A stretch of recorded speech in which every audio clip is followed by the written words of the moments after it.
Friends, ఇదిగో ఇక్కడ కనిపిస్తుంది పెరుగు. ఇది 10 రోజుల పెరుగు. మనకు తెలిసి మనకు మార్కెట్లలో మనకు పబ్లిష్ అయ్యే పెరుగు ఉంటుంది.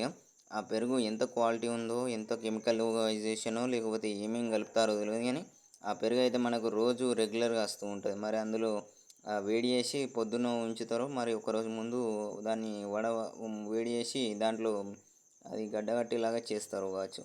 కానీ ఎంతమందికి సప్లై చేయడానికి వాళ్ళు ఏదో ఒకటి ఫార్ములా వాడి జనాలని కల్తీగా చేసి వాళ్ళకు ఫుడ్ సప్లైలో ఇది ఏదైనా ప్రయోగాలు చేయవచ్చు.